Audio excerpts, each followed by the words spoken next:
Here? Here. Thank you.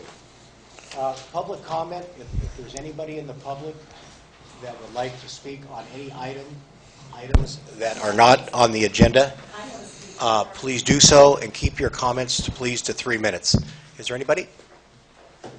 I know we have a speaker card. From Casey Marquez and Patricia Baines. Welcome. I'm here to talk about the lack of garbage cans outside of Mrs. B's Z Place. It's creating a big problem. A lot of the customers are leaving everything on the bench, food. Even somebody went to the extent of putting dog feces inside of the barrels outside of other merchants, and it's a big problem. So Mrs. B was wondering to know if there's something that can be done. Okay. 306 3rd Street, Mrs. B's Z Place.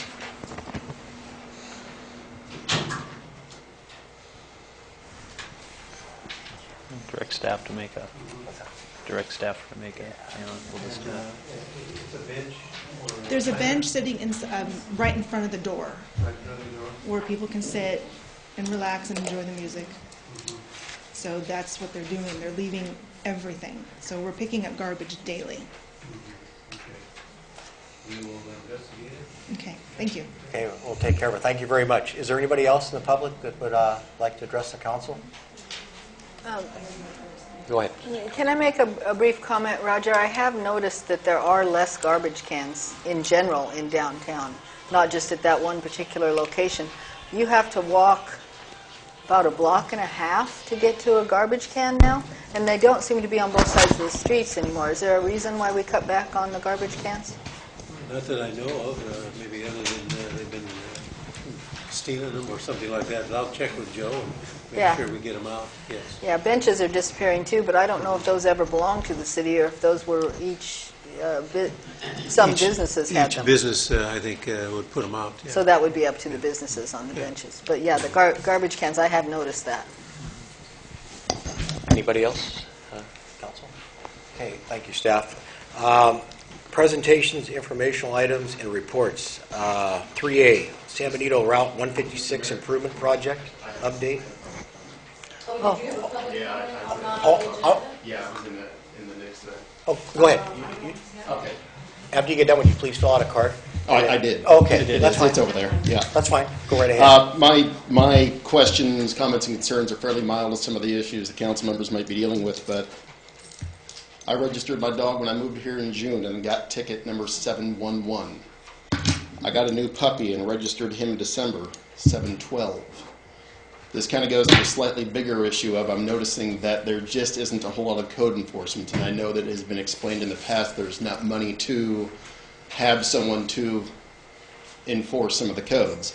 And this might seem like a small issue, but there's other issues of codes that get passed by the board, but there's no infrastructure for those codes to be enforced.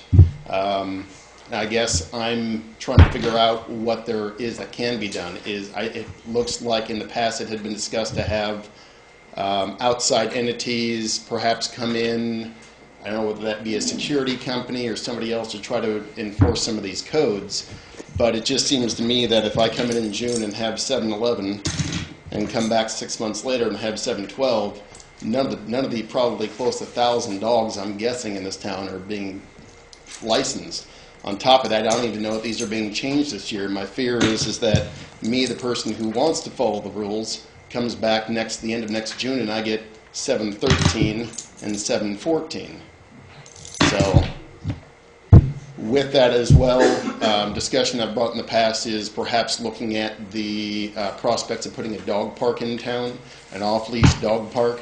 Again, I would be more than happy to help out with any committees that might be formed on that type of subject. I spoke very impromptu to Mr. Leal here when I picked up 712 and brought it to his attention that it'd be nice if we had it. I'm sure other dog owners in town like it too. Again, small issues compared to some of the issues you have, but it's a request. No problem. Thank you, Roger. How are we going with the? We've been talking to Julie over at Hollister, maybe we can, Interfacing with them, yeah. with animal control. So something that we can put on our, our plate On our and try to, plate, yes. for this coming year. Mr. Mayor, I would like to mention on the dog tags, they do not issue new tags every year. So all of us, including myself, who get pay for a tag every year, I still have my same number. So there are some of us out there with tags that you're not aware of because we didn't get new tags. But it's still, I agree that there were more than 0 people who got new dogs in that 6-month period. Is there anybody else from the council? No, I'm fine. Yes, Tony? I have a question for the speaker. Did you also want to be on item 3H? Because that's where I had you in the stack. Yeah, 3H just had to do with code enforcement, and there is a code enforcement So section. do you want to speak on item 3H, and I'll keep you active? Yes, please. Okay. Thank you. Okay, thank you. Moving on, Lisa. San Benito Route 156 Improvement Project update from Lisa Ronheimer from COG, the Executive Director. Welcome, Yes, Lisa. thank you. Welcome. Good evening, Mayor, council members, and distinguished guests. My name is Lisa Reinheimer. I am the Executive Director of the San Benito Council of Governments. And thank you, first of all, for allowing me a few moments to present to you this evening. I am actually here at the urging and request of Supervisor Botello to provide you with information on the Route 156 project. So what I did was I invited Richard Rosales from Caltrans, who is a very talented project manager for transportation projects on state highways in San Benito County. But first I'd like to make a few points before I hand it over to him. San Benito COG has supported this project since the 1990s, recognizing the importance of the route for residents traveling to and from work, visitors and tourists attracted to San Juan Bautista, Hollister, and San Benito County, and for agricultural goods movement supporting the local economy. Traffic on the route will continue to increase as the county grows to 80,000+ people by the year 2035. And I understand that not everyone has supported this project, and I am probably in a room with dissenting viewpoints. However, this presentation is for the purpose of information sharing about what the project is and what the project is not, the budget, and the schedule. So I hope that you'll find this information useful and that between myself and Richard Rosales, we'll be able to answer any questions that you may have. So with that, I'll turn the presentation over to Richard Rosales.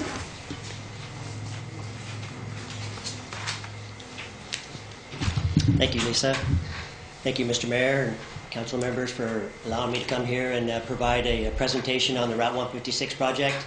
This presentation is a PowerPoint presentation, and we provided the same information at the Board of Supervisors last month. I'm going to break it up into about 3 groups. Background and history and relationship as one. I'm going to talk a little bit about the lawsuit, the litigation we had on the environmental document, and then the settlement we ultimately reached. And then talk about the project details and timeline, where we're at on the project.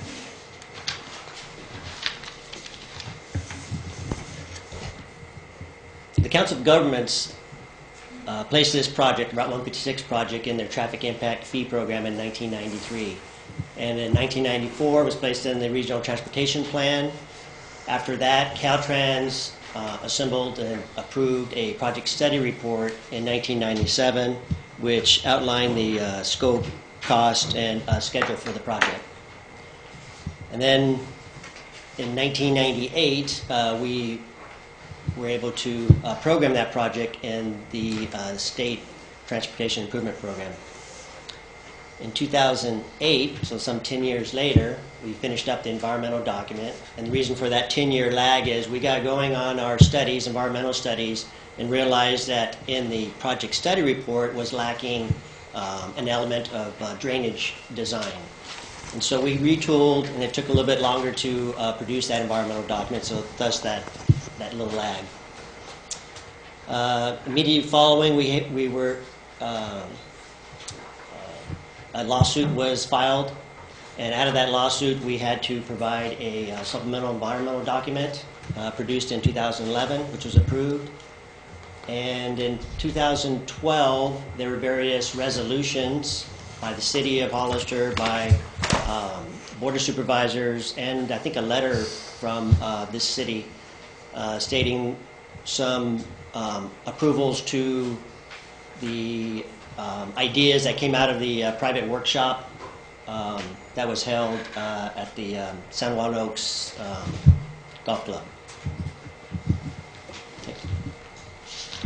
So some of the committed funding, over $50 million, well, $62 million from our interregional funding, so that's the state funding. $9.6 million from the traffic impact fees, so those are, I'll talk a little about those later. And then also another $9.6 million in the regional money, that's the COG puts forward on their shares. So you can see the partnership there with the local investment.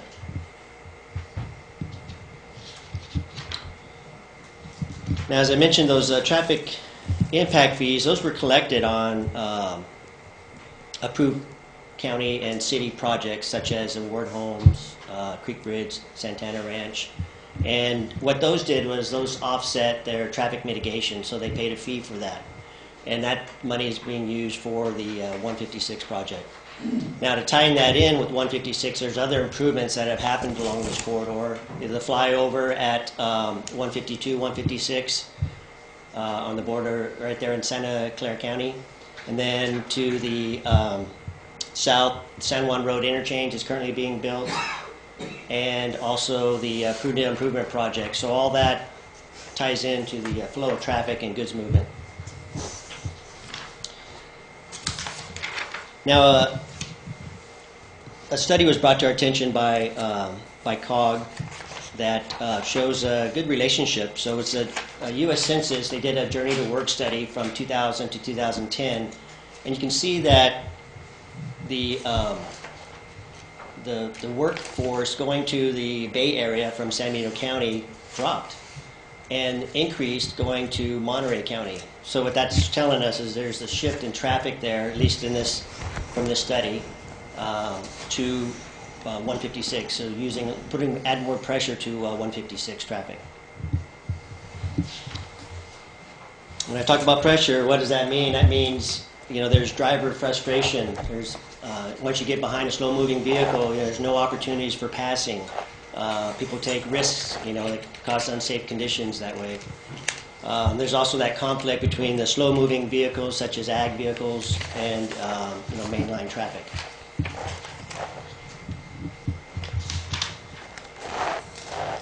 Now, the next part I was talking about was the litigation. So, as I mentioned before, in 2008, immediately following our approval of the environmental document, we were challenged on the CEQA part of it. So, it's a CEQA NEPA part. So, it's the state document that was challenged.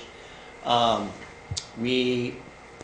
of that, we produced a supplemental document that covered some of the faults of the original document, which were 4 things: drainage, added more information on drainage, biological opinion on endangered species was improved, noise was updated, and farmland mitigation was also added. Now, we met over the course of that from 2008 to June 2013. Actually, in March 2013, we met with to work out terms of a settlement. Final approval was done in June. What was born out of that settlement were the conditions of adding a cable median barrier to the median, and that where the median is 46 feet wide, so that's generally going to be from Mission Vineyard to just past Union. Future consideration of roundabouts on this corridor, not on this project, but on any future projects or any development that happens or any other Caltrans projects that are planned for the future. And we entered discussions also, or an agreement, that we would redesign the alignment, the main line alignment, if the residents at the former San Justo School was moved, and there was a date, there was criteria in the settlement. March 21st is the date that they would have to receive approvals, and which would indicate that there is they would imminence of being moved, and then actually moved in, I think it was July 21st of this year. So what that means is, if that house is not there, then we would be willing to realign the highway, the new expressway, closer to the existing highway.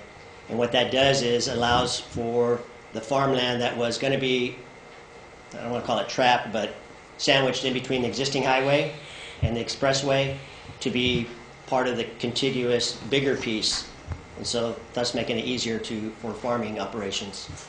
Now, that's all done in private. That's not anything to do with the state. That's a private venture. We had an avoidance alternative because that was an eligible historic house. So under the federal laws, that's what we followed the rules in an environmental document. So, but if the property owner wants to pick up and move his house, that's his option. The next part of that agreement was to allow for an access road and multi-use path on the existing route. So the existing route would eventually be turned over to the county after the project's completion.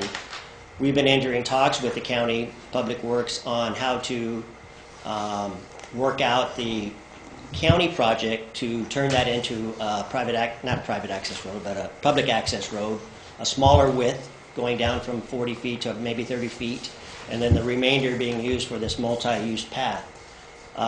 That'll be a separate project. The money that we would have used to improve that existing highway before we relinquished it or turned it over to the county, that money could be used to make this happen.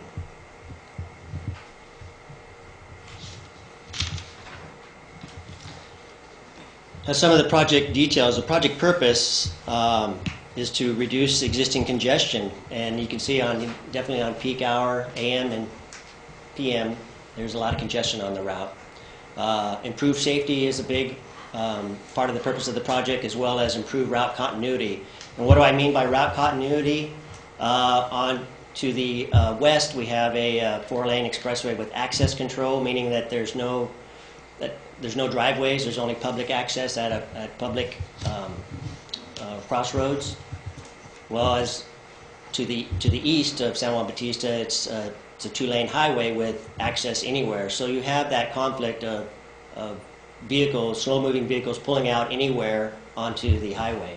So route continuity would allow for that to be all the access control to be consolidated at certain points. In this case, it would be some of the county roads that connect to the expressway, and then it would match up also with the 2-lane expressway to the east, the 156 bypass that goes past the sewer treatment plant onto past the airport.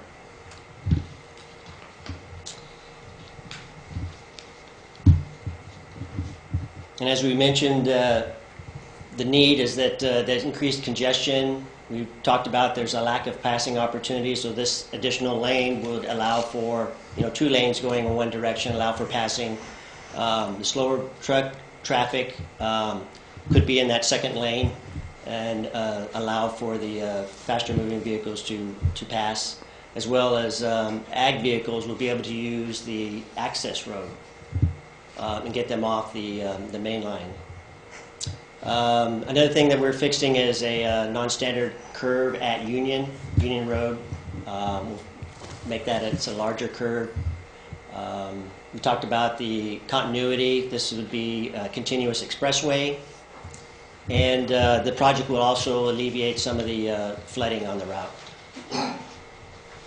And this would also help. The expressway would also help with reduced spillover of traffic in times of congestion. I don't know if there's occasions where the city of San Juan Bautista is seeing any spillover from traffic trying to bypass the congestion on 156.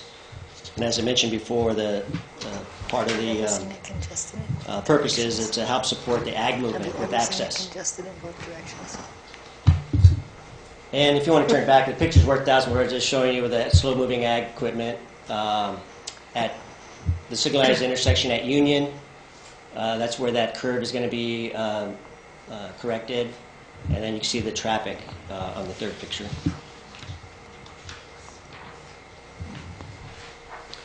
Well, the project starts at the Alameda and continues east to just past the Business Route 156. So there'll be a continuous 4 lanes from the Alameda all the way to just past Business Route 156, and then it'll converge back down to 2 lanes.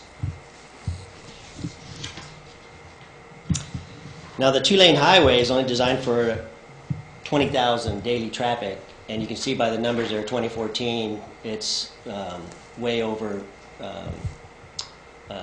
utilized. So our design is for a 20-year horizon. So we're designing for the future. This is going to add extra capacity. We don't envision this to be a freeway. It's always going to be an expressway, at least in this 20 years. We're looking at revising the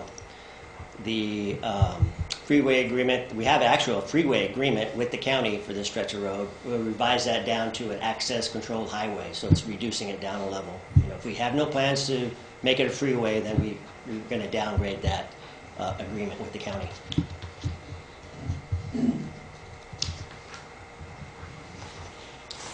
The project can provide 4 new lanes, and the 4 new lanes are going to be south of the existing. I left a handout of a schematic of what it would look like, and you can see the 4 new lanes and leaving the existing route as the soon-to-be access road and multi-use trail. The median, and that's that part between the 2 lanes of traffic, will install a cable median barrier, and I'll show you a picture of that in action on the next slide. So similar to this, the cable barrier will actually go right down the center.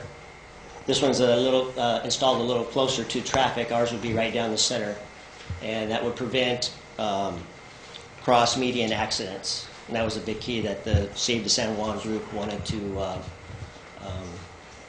maintain in their settlement. These are some of the benefits that we noted several years ago when we were seeking funding. As you can see, it's a good investment. Yes. Now, where we're at today, where we're at right now, after the settlement, we're back into the design of the project, and we've had several meetings. We've had internal plus external project development team meetings where we have invited and had participation from the city. Some city council members that joined in. Want to make sure that we are providing information sharing throughout the design and the project life. We are currently in our appraisal mode. Our right-of-way department, that's our real estate division, is currently providing appraisals. I think they just received the mapping from what's required for the job, the mapping, and are going to be going out this month and next month, next 6 months, doing appraisals and then contacting property owners. The critical path on this project is actually utility relocation. We have a lot to be done with the utility relocation. There's high-pressure gas lines. We have utility lines, aerial utility lines to be relocated. That's actually the critical path. The design is not, the acquisition of property is not, it's the utility relocation. We expect to finish the final design plans by January 2017 and go to construction summer of 2017. It'll be a 2-year project, so we'll complete the project in 2019. And with that, that kind of concludes the presentation on the 156 project, and we'll entertain any questions you may have and try to answer those. Okay, thank you. Council, Jolene, any questions? Yeah. I turned it off. I don't quite understand how this 5-mile stretch is going to make the highway contiguous since it turns back into a 2-lane highway at the signal. And the signal is going to remain right where it is. And as you know, I firmly believe that the signals are the major problem, not the number of lanes. And by making a 4-lane highway instead of a 6-lane highway, because I can't help but call it a 6-lane highway when you got the frontage road of 2 lanes and 4 more lanes for the expressway. That adds up to 6 to me. It doesn't solve the issue of the intersection with the stoplight. That's just one of many things. There's, I think, a lot more employees on Lucy Brown Lane and several of the other side streets, Bixby, and then, of course, on the south side of the highway, you've got the old, what was the old FMC, or not FMC, Ferry Morse Seed Company, and then became Christopher Brothers, and there's quite a few employees there. There's ag workers all along the way, and you haven't provided any way for the ag vehicles on the south side to get to the north side. There's dirt road access, I guess, that's drawn in here from, let's see, where does it start? It starts at near Bixby, but there's several businesses west of that that would have to, I guess, go all the way down to Bixby and then go across. There's the issue of leaving San Juan to get onto the what you're calling the frontage road. You leave San Juan, you have to go left across 2 lanes of fast-moving traffic to get onto that frontage road if you want to go down to Lucy Brown Lane or any of those others. Having commuted for many years from San Juan to Lucy Brown Lane, I have severe problems with that. It seems like slowing the traffic through San Juan would do a lot of good for your highway coming in both directions so that it's actually 45 going through the city. Reduce it to 55 and then 45 going through the city. And I meet with a lot of resistance every time I mention that to Caltrans, but I've seen many places where that's been in effect for many years, when you went through Santa Barbara for a long, long time. And we certainly don't have that kind of traffic. I have trouble with the numbers, with saying that we're going to have so much saves in accident and vehicle operating costs, $34.6 million over 20 years. Reduces congestion delay by 1,902 hours daily, 694,257 hours yearly. I mean, where do these numbers come from? It's ridiculous. And the picture that shows traffic heavy in both directions, that never happens. There's only traffic heavy in one direction. Afternoon, especially Friday afternoon, going towards the east, and in the morning coming to the west. Provides 102.8 million return on investment over 20 years. I mean, these figures are just astronomical and, to me, ridiculous. I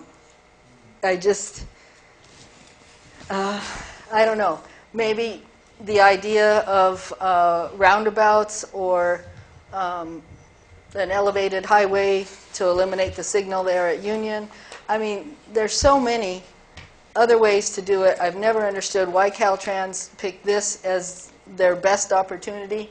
And the excuse I have heard was the issue of utilities, that there's a gas line along there. But that's why we can't just turn the existing highway into a 4-lane highway, because there's a gas line there. Well, you just said you're going to have to move the gas line anyway.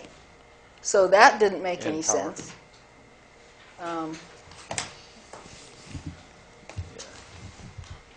Sure. Let me try to answer those questions. I was jotting down some of those. Yeah, I know. It was a lot, but as you know, I have a lot of issues with this expressway. So the first one I failed to mention in the presentation. I had it jotted down, but I failed to mention why we have a 4-lane expressway and it drops down to 2-lane expressway there at the sewer treatment plant. It's due to the split in traffic. There's a lot of pooled of traffic off of 156, off of Union, and off of Business Route 156. So our traffic numbers indicate that in the next 20 years, we don't need to widen that stretch of two-lane expressway from the sewer treatment plant all the way to the county line. We don't have a project in the works. That's what the numbers dictate. And it's all because there's that pool of traffic, local traffic, that are creating this need here on 156 for this stretch. Secondly, you asked about, how we're going to get to the, from the 156 expressway to the access road. Well, we do have, on that map, you'll see we do have 3 connections. One at Mission Vineyard, which would be, if you want to get to Lucy Brown, you'd make, from San Juan Bautista, you'd make a left turn. You'd be in a left turn, dedicated pocket, to turn onto this access road, so it connects up to Cagney, and then ultimately to Breen. And then also at Bixby. And Bixby is more or less a T intersection, because the county, Bixby County Road would end at the expressway. The dirt roads that I showed are depicted on the map are private. So unless you have rights to get into this private driveway across from the Bixby County Road, you can't get in there. So those are to allow for the access to the Ferry Morris. That's going to be their main driveway, as well as some of the farming farm owners in that area, or the people that lease it. Excuse me, what's going to be the Ferry Morris main driveway? Driving down all the way down to Bixby Road? Because they're not close to Bixby Road. Their driveway will parallel the fence line until it gets to that access at Bixby Road. So the project is to consolidate access.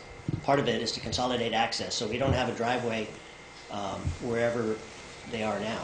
So we're consolidating them to a place where they can cross the road, and those places are at a public or a county road. So in this case, Bixby. So it's not that far from Bixby to the existing driveway at Ferry Morris. And if you notice, there's a lot of farm roads that kind of connect, that bisect all the property there. And those connect also to the existing highway now. So all those intersecting roads would be connected to this parallel dirt or base road. And it's private. That's for the sole use of the property owners there. So that's, I think I did depict on that map, said private roads. Yeah. So yeah, but all the ag workers all along there have to drive all the way down to Bixby in order to go back down the other direction if they want to come into San Juan. And they do for lunch. Okay, well, or they used to. Well, they can, at Bixby, that's an intersection, so they can access the expressway. We'll have XL lanes and decel lanes for them to get up to speed and to slow down to get off and on at Bixby, as well as being utilized by any type of ag traffic. And then they'll be U-turning to come back towards San Juan if that's what they want to do. Dangerous move on any highway. I don't see a U-turn. I'm following that logic. If you're coming from one of the fields on the on the south side, you don't have the access road. So you have to go all the way down to Bixby. And then you're going to San Juan. You're not going to Hollister. Okay. You're going back to San Juan. What are you going to do? Making a left turn out of Bixby then. I don't see the U-turn. If you come out onto the highway and go east, but you actually want to be going west, what are you going to do? Well, at the intersection of Bixby, you can either turn left or right. You can either turn west or east. So I'm not. You can't U-turn? I guess if you're on the expressway, you could. If you're on the expressway. That's what I mean. You're going to be on the express. If you're on the south side of the road, you can only get on the expressway. I don't see that move happening. I'm not still following the logic on that. Okay. Let me try just one more time. Okay. I'm on one of these farms on the south side. I want to go into San Juan to the store. I have to get onto the expressway, and I have to go east. But I actually want to go west. I can't go. Oh wait, you're right. Okay, so I'm coming out and I'm going left. Yeah. Out of Bixby because there is no access anywhere else. You're coming off the dirt road. You're going, okay, Yeah. you're right. We have a And you're fence, going we'll have a left. fence up, so there's no It still won't be access. fun. You'll be going across 4 lanes of traffic and making a left turn. At what speed?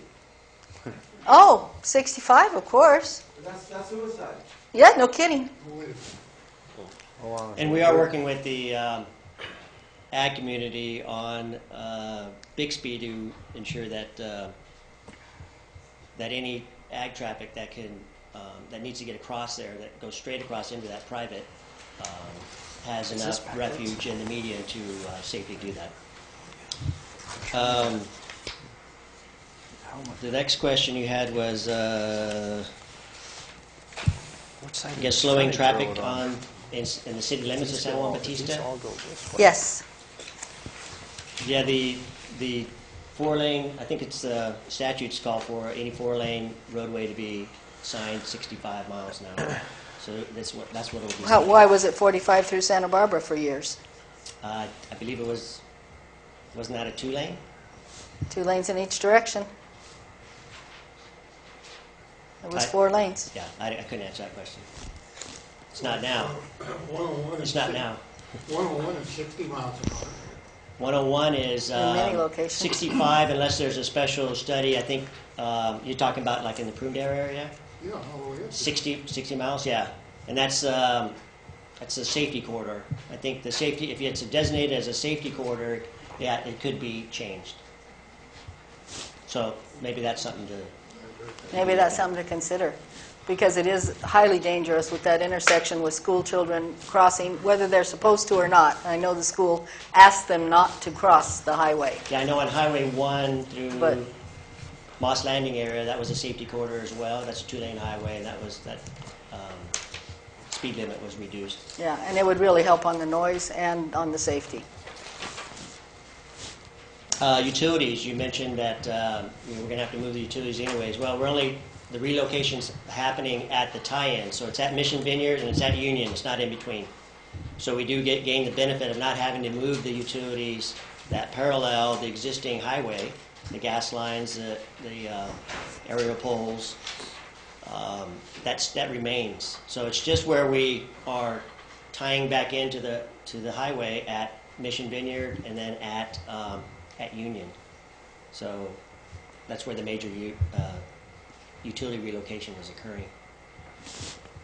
I think, is that about it? Yeah, let me ask just one more thing. Have you done any studies on how many workers there actually are who are going to be affected by these changes and basically dividing the valley in half? Because I think that there might be a lot more people out there working at their jobs than you're aware of. I mean, when there's a field being harvested, and regularly with all the seed companies out there and produce companies, there's a lot of people who are going to be adversely affected by this. Well, our traffic counts are off the county roads and on the state highway, but we don't do individual counts out of driveways. As to how many people? Out of driveways. So if they get onto a county road, they access a county road, we incorporate that vehicle into our count studies, but we do not take individual counts coming out of a private driveway or a business. Yeah. And I have one other little problem with your studies on the traffic counts and all that. If it was only traffic between Hollister and San Juan, this wouldn't be an issue. It's an issue because Caltrans has directed the trucks to take 156 rather than 152. And that's the big problem. Yes, that's the problem. Okay. I'm done. 152. Hey, sir. Hey, sir. It's up here at the council right now, okay? And are you done, Councilman? Yeah. Councilman Bach, do you have any? This whole thing has been beat to death. I think Caltrans has got their minds made up. The only thing we can hope for is that it does eventually work out. I don't think you have the answer to the question, but has San Justo School, have they agreed to move that yet, or, you know? I do not have the answer. They haven't contacted me specifically on I that. didn't think they had. I think, Thank you. Okay, Councilman Moore. We got 4 lanes going into 2 lanes, back into 4, back into 2. You know, where we're coming in from 156, the Alameda, it's going to go into 2 lanes. And then we're going to branch out past Mission Vineyard into 4 lanes. No. From It's 4 lanes beginning at Alameda, so we'll continue 4 lanes. Right now, so you will expand the bridge? Yeah, then? we're Okay. gonna build a new bridge. So on that map, you'll see a little red square. We're building a new bridge this one for right here? eastbound traffic. So Okay. it'll be 2 lanes on a separate bridge. Now the frontage road, is that going to be the line of where the road 156 is now? Will they be going from there over, or are they going to take that frontage road and go into the property this way? At Mission Vineyard area, the frontage road is a new road because we have to move it. You kind of see it kind of wows to the north. Yes. Because the expressway, the 4-lane expressway, is right on top of the existing highway right there, so we had to move that to make that connection to Cagney. Okay. So where Cagney, you make the right onto Cagney onto the frontage road there? Okay. Now that frontage road that's running along 156 here before it hits like Flint Road. We got to flip these around a little bit. Lucy Brown, Bixby Road, and Flint Road. Is it going to be going into the properties that are existing now? No, that's Or going to is that- stay the same. Okay. So it might be reduced in width because the county wants to entertain doing that. So right now it's a 40-foot width. Okay.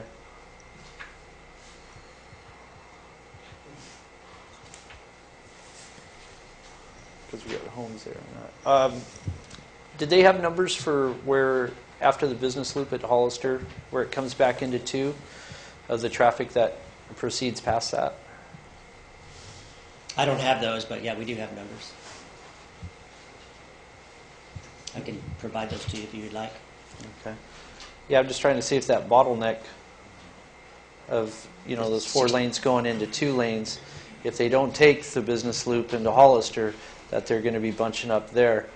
Because I look at just a single line Friday afternoon coming from 156 to the Mitchell and Union Road light there, and it's backed up clear to the other light. Okay.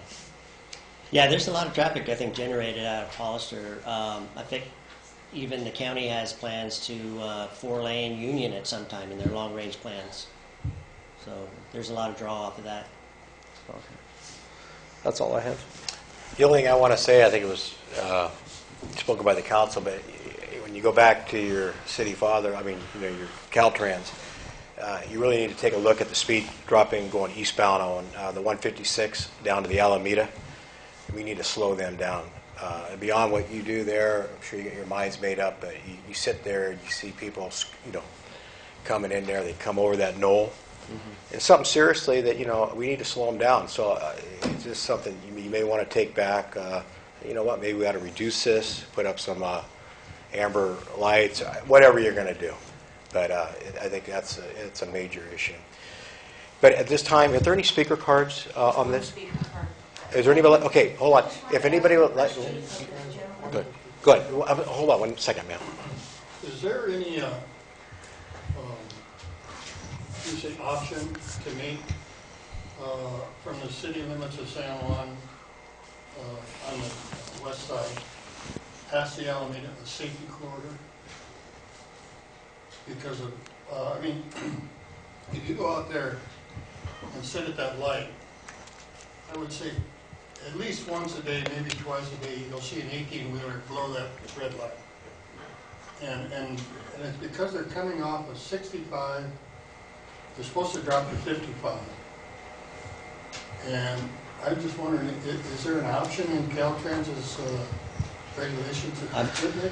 Well, I'm not a traffic safety engineer, but I do know that some of the safety corridors were based on actual accidents occurring. So like Route 25, that was a safety corridor, but they had unfortunately, a lot of accidents that supported that to become a safety corridor. Same with Highway 1 in Moss Landing. A lot of accidents occurred there. And so it was designated a safety corridor to try to implement safety improvements. So unfortunately, I don't know what this safety or what the accident occurrence is here at in that stretch within the city limits. I don't. I'll give you that one. I'll give you that one. Yeah, you probably got it. Okay. Is there a person in Caltrans we can contact, Mr. Holmes? Hello? Is there a person in Caltrans we can contact regarding the safety corridor issue? Yes, Paul McClintock. Thank you. Sir, yeah, I'm just going to open it up to the public. There may be a few people that may want to make comments. Ma'am, go ahead. Would you, go ahead and step to the podium, and please address your name. I'm Natasha Wist. I came here for another matter. No, that's fine. And then listening carefully to this, Oh. and I just wanted to ask Mr. Arnold. Is that your name, Mr. Arnold? Rosales. Mr. Rosales. Okay. If Caltrans, and maybe they have discussed this before, obviously this has been going on for a long time. I live in the county, and my understanding is that it's going to open up a great deal of large diesel truck traffic from 101 to 152. And has anybody calculated the increased large truck traffic and the degradation of the air quality in this area? Thank you. Thank you, ma'am. Matt, would you have her fill out a speaker card so we can keep track of that? Sir, did you want to, did you have something to say? Yes. Oh, go. Thank you. Just state your name, and after you get done. I think you got speaker cards. I think you should go by that first. Oh, we do? Okay. Yes, Oh, okay. It's Richard Ponce. I'm sorry. I apologize. Yeah, it's kind of getting out of hand. Well, yeah, you go ahead and would you fill out a speaker card, and I'm going to let Mr. Ponce speak. I didn't recognize that we had cards. Sorry.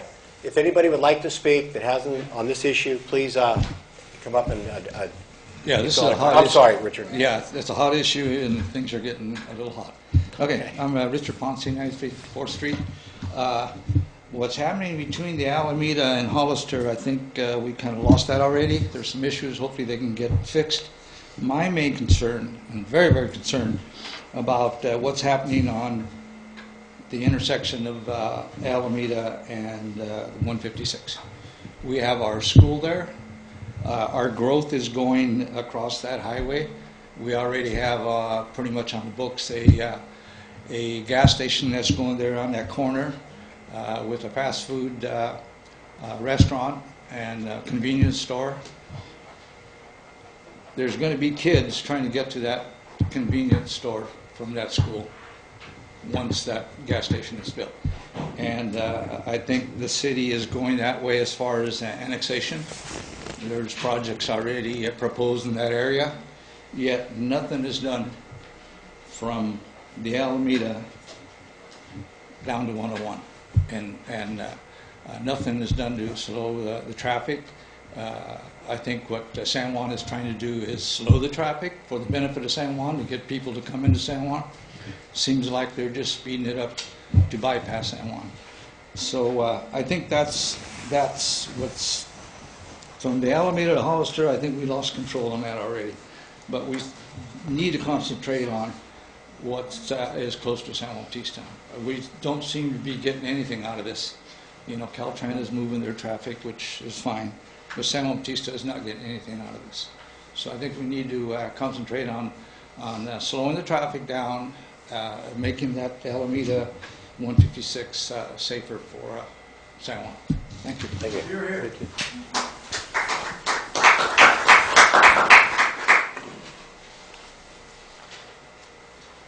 Speaker card? The next I speaker don't card. have any more speaker cards on this item. Oh, Okay, I think the one gentleman's going to turn He's in a got card. one in his hand. This will be it. Go ahead. Thank you, sir. I'm Bruce Frumveller. I live on that highway approximately a quarter of a mile west of the intersection of Union Mitchell Road. This has been going on a long time, too long. The highway should have gone 8 to 10 to 12 miles further north. From Union Mitchell Road to 152 is approximately 11.5 miles. So any traffic coming from the Central Valley that's going to go to the Bay Area has to travel the rest of 152 into Gilroy to get to 101. But then all of a sudden now they're going to decide to route them south. And I've talked to a lot of truck drivers, and I says, well, why didn't you just take 152? You've now gone 22 or 23 miles out of your way just to go back north again. They're going to destroy all this land in the San Juan Valley. And this bit about them trying to cross a 4-lane highway, you can call it an expressway or whatever they want to call it, with farm vehicles and everything else to turn around at Bixby Road. It's almost 4.5 miles from Union Road to the Alameda. And Bixby is somewhere in between. So all these vehicles having to go all the way to Bixby to make a turn to go in the opposite direction across that highway is ridiculous. Okay, thank you, sir. Thank you. Thank you. Okay, at this time, I'm going to close public comment on this issue. And one more? Okay. Okay, if there's no other speaking cards or anybody in the audience that would like to speak, I'm now going to close it and bring it back to the council. And if there's any questions, okay, Councilman Buck. Unfortunately, San Juan is probably the only one that stood up against this whole thing. Well, I take it back. San Juan and the Sierra Valley people. San Juan has never endorsed this project. Hollister has, the county apparently has, but we have never endorsed it. And it's kind of like, I don't know, you're going up against this huge entity that the people at Caltrans, one-on-one, they're real nice people. But boy, once they get it in their mind that this is what they're going to do, this is what they're going to do. The lady asked about the environmental, the trucks going by. It was all covered in the EI. It was covered. Now, whether or not it was a satisfactory answer to us, I can't say, but apparently it was to the project manager, or the courts. So I have to agree. We're going to have to do something about the Alameda. There's going to be, if even half of the projects get built that are planned for the other side of the highway, the intersection of the Alameda is going to be, and then there's a gas station going to go on the corner. It's going to be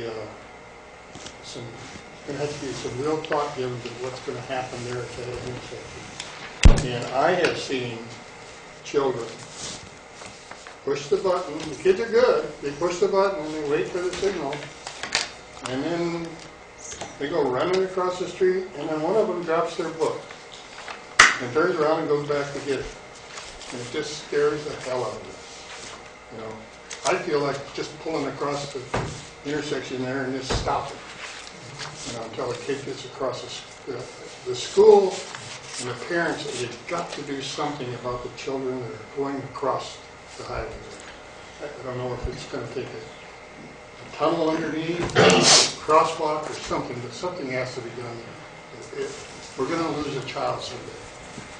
It's basically out of our hands. Okay, any other questions? Yeah. You know, basically, you said the corridor for the Prunedale down to 60 was based on accidents. How many do we have to have in order to get that corridor? You know, get that in there. It's obviously, it looks like, you know, it's a potential hazard. Why can't we just address it now? That's all I have for that. Okay. Let me know, Councilman H. Welcome. Thank you. Nice to be here. Thank you. Thank you, sir. Moving on. Presentation, Model Green City Presentation, Andy Sanford. Welcome. Thank you, sir. Good evening, Mr. Mayor, members of the council, Roger, Matt, everybody. We going to talk about something where you might have a little bit more control over your future. Kind of frustrating. First slide, San Juan Bautista, City of History, City of the Future. We took a nice historical picture and kind of slapped together another picture of how essentially we can think about a future that's still compatible with our past. Second slide, please. Last time we were here when we were talking about the idea of banning fracking, we also have had some conversations with Matt and with Roger about the idea of how the city can move forward. You know, we've talked about what we'd like you to say no to before. We'd like to talk a little bit more about what you'd like to say yes to. That San Juan Bautista could be a leader among local cities in sustainable development. It's a small town, but it could be a model green city, and I'm going to talk about some of the next steps to that. Okay. So again, we had a request from San Juan Bautista officials. One of the requests was that we gave you legal language. This is kind of closing off last week's stuff about the fracking and extreme extraction. We mailed the language to you. You should have it in your files, I assume, in your folders. We had environmental attorneys draft a picture of that ordinance for you guys to work off of. And so I can move on to the other issue of the model city. Stick with this slide. The city manager and planner discussed with us, with San Benito Rising, funding sources for solar projects to help San Juan Bautista meet AMBAG requirements regarding climate change that are now required by all cities under AB 32 and AB 375. And we want to be able to help with that. Next slide, please. Okay, so again, ban on drilling. Don't make things worse before you make things better. We all know that our water situation is not getting any better. I just heard today that they say for the next 14 days out, there's still no rain on the horizon. And we can't rely on rain coming from the California Water Project because there's no snowpack. It's at 17% of normal. So I don't know what the governor's going to do with his twin tunnels. There's no water to take down through them. So the state climate change requirements can be an opportunity for us to rethink about where we're going in the future. A benefit for us being a leading green city, we want people to stop here when they come by. You talk about slowing them down. We'd like to have a lot of free publicity. If we focus in our general plan on being that sterling city, it's going to attract folks. There are a lot of people who are interested in what cities can do. All over the country, people are thinking about that. It will attract a wider range of tourists, boost local business. And it puts us on a path to a sustainable economic development. Unlike a lot of the towns that have done boom and bust, we have to think about what this town's going to be like for many, many decades into the future, not just for a short little burst of economic activity. We've got a lot going for us already. We've got great cultural history, we've got fairs, we've got antiques, we've got a theater, we've got good food, arts, nearby winery, people come here and bicycle. If we can add ecotourism as a model green city, we have more bicycle tours of local sustainable farms and ranches, more food festivals, and we've got great places already if we're nearby us for outdoor adventures. We've got the De Anza Trail, we've got Fremont Peak, Pinnacles. There's all sorts of things that are nearby. This is really a place where much more people should be coming because we're not on the main road. People don't realize that we're here and that this is but if we do endorse and embrace these kinds of ideas, I think more people will come here. Next slide. Again, we want to create local long-term jobs. When we talk about economic development, there's a difference between economic development and economic growth. This town has done a very good job of not becoming mauled like a lot of other places. It has character still. We want to develop the town, not so much grow the town. It's compatible with the agriculture and tourism that's around us already. We can expand on that ecotourism, allow our businesses to prosper. The city's got issues with electricity and costs. If we do things right, we can bring those costs down. And residents can also save on their utilities and gasoline costs, which gives them more money to spend in local businesses and keep that money circulating around here rather than going out to PG&E and other places. So what do you do? What do we mean by a model green city? Of course, there's installing solar panels and windmills in unobtrusive places. There's looking at buildings that we have, sealing air leaks, improving ventilation, adding insulation. As an example, I live in a house off of Cole Road on the other side of the highway where we have not spent a cent for heating our house in 25 years, because it was designed properly. And now with the active photovoltaic system, now our whole electric bill is being paid, and it powered the car that got us to the meeting tonight. And we had a surplus. So a house where they put some thought into it can give people a lot of extra money. Allowed me to retire earlier by the fact that it cost me a lot less money to live each month. We can promote hybrid and electric vehicles. There's a lot of incentives for that. We can install more EV charging stations. And how would we help you with all of this? There's nonprofit groups like If Integrities and others that can raise tax-deductible donations to help improve buildings, to put those solar cells up, possibly to work with the sewage system. Roger's told me that he would love to be able to use photovoltaics to help reduce the bill over there. We can research renewable energy programs to fund the projects in San Juan Bautista. I understand you're already looking at a partnership with the Monterey Bay Community Power. Their long-term plan is as places save more money and as the whole system saves more money, to invest more of that money in additional savings, create a positive feedback that as the cities save money, they use that money to save even more money. And we can connect our city officials with solar and other organizations. We've listed a few of them up there, and we have somebody else who's going to present on one of those programs. Next slide. So next steps. Hopefully, coming soon, you'll agree with us that you don't want to destroy what water you've got in the area, and you want to help us with stopping oil and gas drilling. That should probably be put in your general plan as well as simply an ordinance. If you could authorize us to go out there and talk to organizations and try to draw them in to give their donations and help bring resources to do some of these energy projects, we'd be happy to do that. We've got a lot of energy and human energy for that. And you could support sustainable development projects in San Juan Bautista, and you should, again, this should be written into your general plan if you can. Urge the folks who are working on it. We'd be happy to help volunteer with general plan stuff. The folks who are working in the university, they've got a lot of good people down in that part of the state who have a lot of experience around this, and they're doing a lot down there. I think if it was written into your general plan, if you don't know where you're going, all roads will lead you there. So you have to pick a direction you intend to go. Next slide. So essentially, back to the first slide.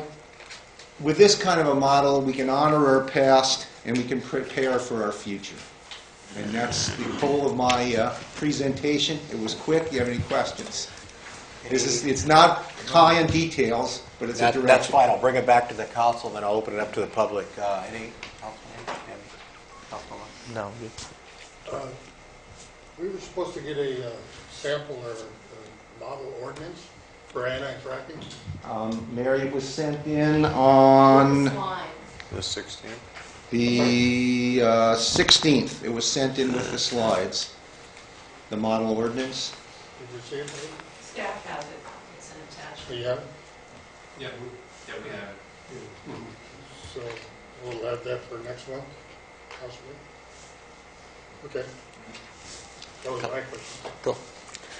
I just love the city of history and city of the future. When I saw that, I said, yes. That I think when I was mayor a couple years ago, that was my thing. That when the newspaper wanted comments and stuff, that was how I felt about it. I want to be the city of history and looking toward the future. And they're compatible. They really are They are. compatible. Any other questions? Not right now. Okay. Any speaker cards? Yes, several. Nancy Amola. Nancy Amola. I'm a resident of San Juan. I'm an attorney. I'm also a member of San Benito Rising. And I know a lot of times when cities, residents, tenants, property owners consider in the abstract how we pay our bills, they want to hear pragmatically how they implement something. Recently, the California legislature has implemented 2 programs. One is new, one is an amendment to an existing program, and they give property owners and tenants, governments, an opportunity to implement renewables, help meet their energy goals, and perhaps save some money. The first is called PACE. It's Property Assessed Clean Energy. It can be found at Public Resources Code 26050. This is a program wherein residential and commercial property owners can borrow money to install upgrades. It can be solar, it can be a new furnace, it can be irrigation things, and you don't have to put money up front. What you do is you voluntarily assess a tax on your property that can go over 20 years. It becomes a lien on your property, but the benefit is you get to install your solar panel without putting your own coin up at the beginning. And then you can start realizing the benefit of the savings as you go along. So you're amortizing that as you go. So that's one plan. It's been utilized by several counties and entities. For instance, in Riverside County, they've had 5,500 homeowners implement upgrades for $100 million in benefit to local residents. This is a project, and I don't know if you've heard of it, but it was implemented a few years back, kind of got off the ground for commercial. They had some problem with the residential, but the recent legislative changes have addressed the problem on the residential side. So I think this will be coming online in a serious way for residential customers of PG&E. So they should watch out for that in the next year because it's already enacted. The second program is called a shared renewable program. This is found at Public Utilities Code 2831, and this allows tenants to tie into renewable energies. You can opt for what's called a green rate, which essentially puts you in a category that would have your unit use renewables, and you get to help the renewable project perhaps realize savings. And I know the municipality is facing the Global Solutions Act. Both of these programs allow the city to essentially use data from these programs to meet their energy goals. So I commend both programs to both residents, to the city, to commercial business owners, tenants. There's hope out there to have a pragmatic response and try to tie into programs that have actually been enacted and are coming up this year. Any questions?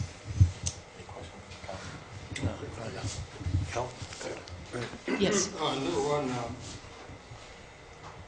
is there any way to set up, okay, let's say I want to put solar on my house. Yes. All right. But I don't have the foggiest idea where to start.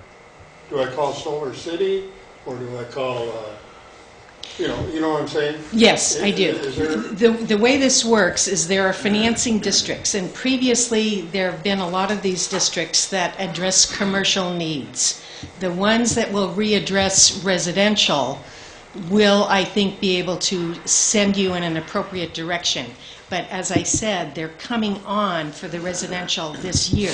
There's also a website called pacenow.org. I'm sorry? PACE, P-A-C-E, now.org. But basically, if you search online for property assessed clean energy or PACE, it will lead you to a lot of information about these types of programs. So I suggest first you do that, and then you might want to talk to a commercial provider. But basically, that particular program for a homeowner runs through financing districts, and there are certain entities that are lenders for it. So you'll want to make sure to get into an appropriate slot rather than just trying to pay it out of your own purse in the first instance. And then the second question I had for you was, in the one slide, how San Benito Rising can help. Yes. It says work with nonprofits, i.e. IF Industries, to raise tax-deductible donations for SJB solar project. Who is going to control this? Let's say Apple wants to give us $1 million. Who's going to? Well, I believe one of my fellows is going to discuss one of the nonprofits that is perhaps willing to help raise funds. I'm not personally knowledgeable about that, but my recommendation is if Apple is going to give you $1 million, open up your purse. No, but I mean somebody has to oversee this. You know what I'm saying?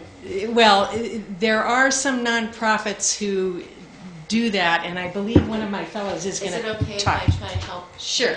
There's a nonprofit called If Integrities that we've met with, and they are willing to host us because right now we're constituted as a political committee because we're working on a ballot measure, but so donations to us are not tax exempt.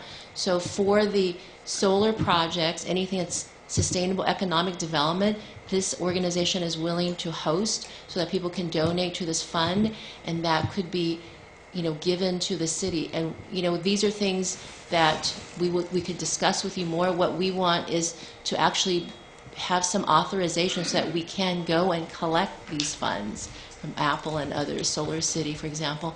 So that is for a future discussion. But we don't feel comfortable going around soliciting without the city's approval. So we can talk about that later. But these legislative programs are different. They're discrete programs. Okay. I just wanted to mention, the council might remember on one of my AMBAG reports, I mentioned the HERO program, which is an offshoot of this PACE. And I was going to mention in my AMBAG report tonight, Monterey City of Monterey has just implemented the HERO program. And it might be a really good thing for us to look into. It was started in Riverside County, Yes. you might be aware I of. think it behooves us to be some of the first people in line, because a lot of these maybe are pilot programs. They might have limitations in funding or bond initiatives, whatever. So look into it, and if anybody on the city government wants to talk to me about it, I'll share the information that I have. Yeah, the HERO program, I don't know if you're aware of it, it's kind of a template of what Riverside has been doing. Sonoma's done it, San Francisco's getting back in, Riverside County, City of Sacramento. In Sacramento, they just initiated one of the largest commercial ones. It was over $3 million. It's going to be the largest commercial one. So these can cover a lot of energy efficiency concerns, building management systems, HVAC, irrigation, landscaping, things of that nature. So, okay. Thank you very much. Okay, thank you. You have another speaker cards? Tim Thompson. Okay, please, we're only on our second item. I know we've got a bunch to do, so please keep it to 3 minutes.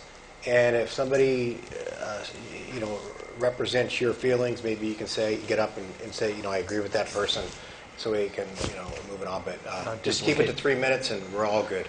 Thank you. See if I can keep it to 1 minute. There you go. My name is Tim Tompkins. You saw me at a previous meeting when my wife Frances and I bought a house here in 2000. We like this town a lot. I commute. Hey, I commute up to San Jose 3 times a week, and I work here in the home office 2 days a week. I have not been able to retire yet. I don't expect to soon, but I work as a thermal engineer. Last time I mentioned that I work in cahoots with the oil company in Canada. Cenovus right now is the contract I'm working on, but these come and go. So that showed the side of this is by way of disclaimer that, yeah, I see it going on across the border to the north. I would like to not see it happen here, and yet I'm working on it there. So it's a little bit of a conflict. I don't really have a conflict with the solar and the wind and the ocean waves and all the other ways there are of making power, and I do work in those too. 2 weeks ago, I helped Applied Materials, which is up in Santa Clara, finish a communications portion of a big assembly line which takes little solar cells and increases their efficiency by 1%, which is a very big deal when they're trying to go from 14 to 18, and market share is a big thing. So, I would, by way of an amen to the comments that have been made so far, I would like to say that I really would prefer to see the city moving into the city of the future from the past by moving from a oil and fossil fuel-based energy source spectrum into something that is renewable, and that is solar, wind, waves, but we don't have an ocean here. Thank you. Thank you, sir. Next, please. Almost got it wrong. Any other cards? Chief Sonny Arena.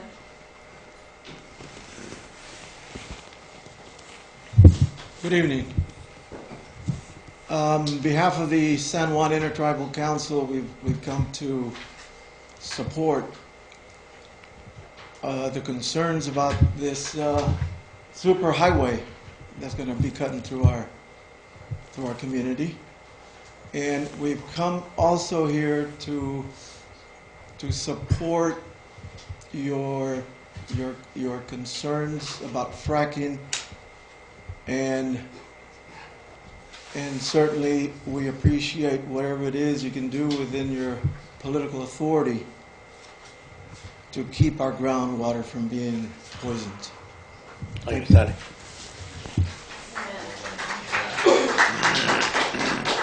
Final speaker card is Sam Ramos.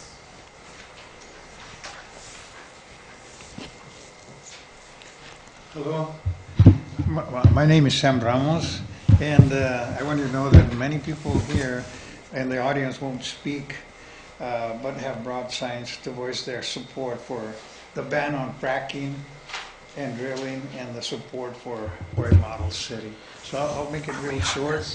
I was one of the Assembly Rising members that was canvassing San Juan Bautista, and you should have nice folks in San Juan. So it was a real pleasure to meet with these people, and even the people that didn't agree were very, very nice and civil. And that was it. Yes.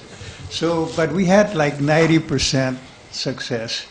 People that do not want fracking in and around San Juan Bautista. And, just so that you know how many people support the ban on fracking. Would you stand up, please? Thank you. And I just have the people that signed in the... Need speaker cards on them one all. that people really want to. So, and we did just a few hours because the sun goes down early, and so we don't have much time to do this. But thank you. Thank you, sir.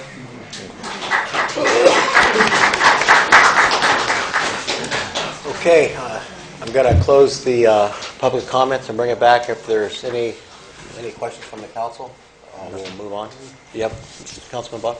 I just want to say I want to see that ordinance against fracking because I want San Juan to be the first city, municipality, whatever, to pass something like that.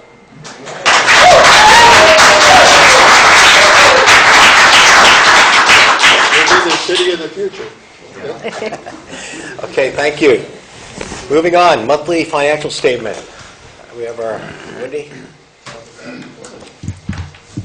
We're getting there. Good evening. Where's everybody going?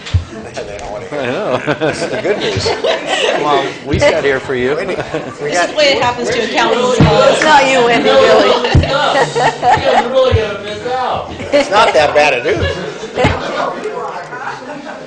You sure know how to break up a crowd. I guess so. I don't normally have that effect.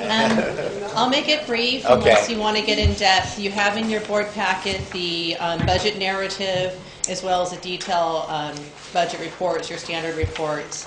I'm going to kind of just speak high level on how we're doing. And also, I wanted to point out in your packet this time you have some mid-year budget graphs. One's for revenue and one's for expenses. It's just to show you how you're comparing to the prior year as well as your budget. Just briefly on the revenue graph, you're trending well with budget in prior year in your enterprise funds and your other funds.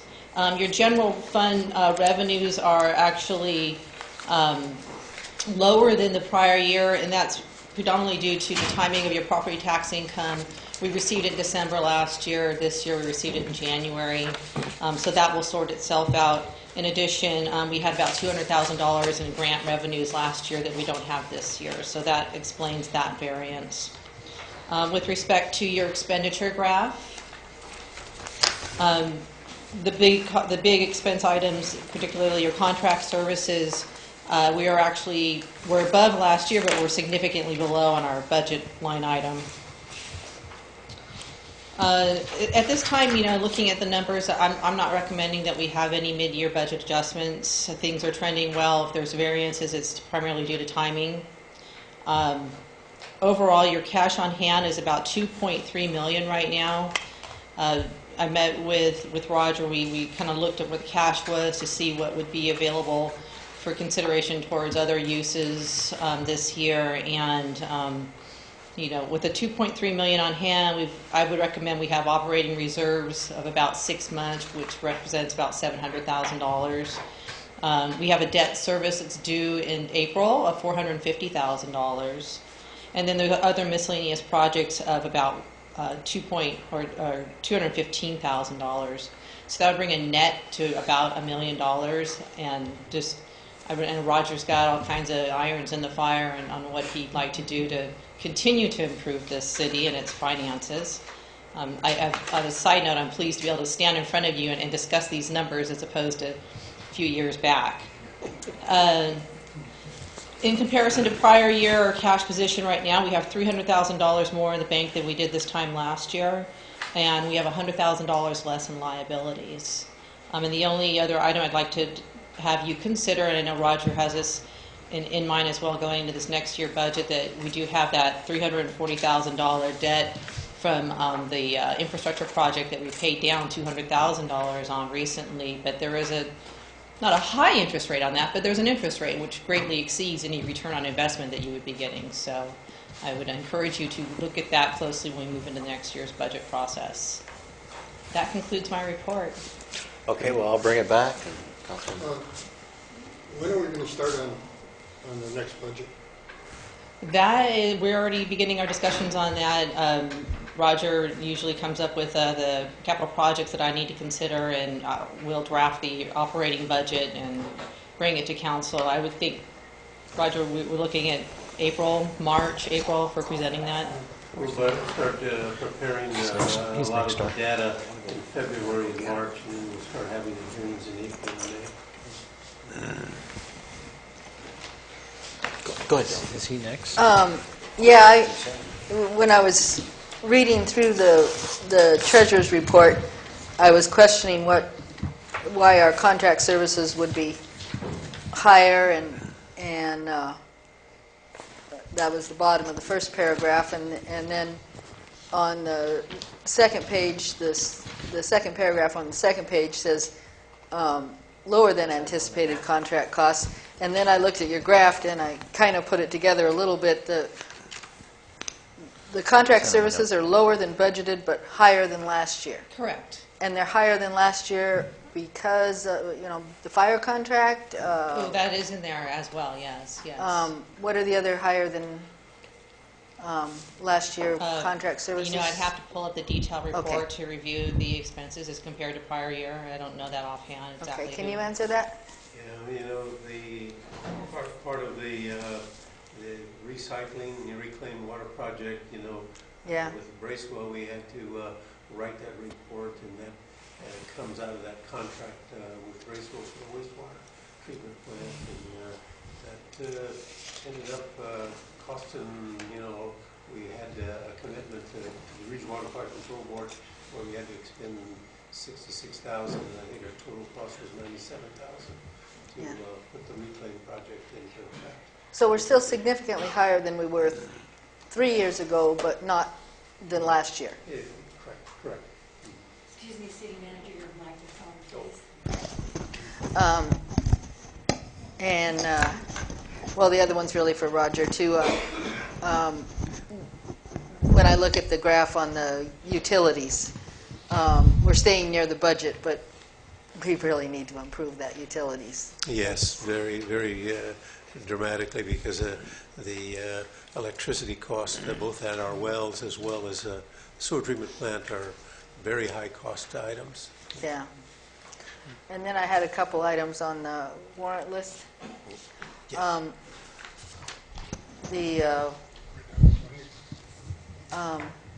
Unless you can answer those. Yeah, I don't know. Maybe when you can answer. Do you want to answer the warrant list questions, or shall I just ask Roger that?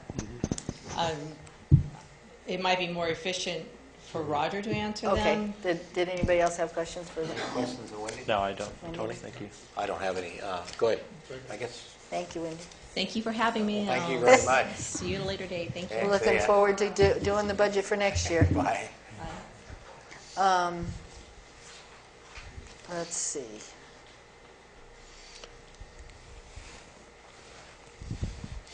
Just to kind of summarize, there was the audit that we had for the annual audit, and then there was a payment on the first installment of the Cal Poly. That was another large item. Right. And this month we have 2 payments for PAVEX. It's a total that's somewhere 77 each, so a total of $14,000. And then we had some cost of some of these items, like the Hollister Police Department and Monarch Court reporting. These were community solutions, were part of that Cal grant that we're the host of that Cal grant, and then we wash the money, and that comes in. Yeah. The probation, and does that include the San Benito County Sheriff? Yes. And then, the Hollister Police Department, yeah, okay. So all 3 of those are part of the grant? Yes. So when you take those large items out, normally we like to, we gauge our monthly expense right around $100,000, and this month it was at $129,000. But you start to deduct these novelties that show up, we're right at board, consistent. And then the Anzar High School? Anzar High School? $700. Yeah, I think that was on there. Oh, that was a refund. And probably the other one was also a community hall. That was Vanny Ball. Yeah. Do you remember that one? It was also a $700. So that was a refund too. Okay, thank you. I thought it might have been. Monarch Court reporting? $780. Huh? That's a Cal grant. Oh, that's also Cal. Okay, that's all I had. Any other questions? No. Okay. Get those utility bills Let down. me know if there's any speaker cards as we roll through here.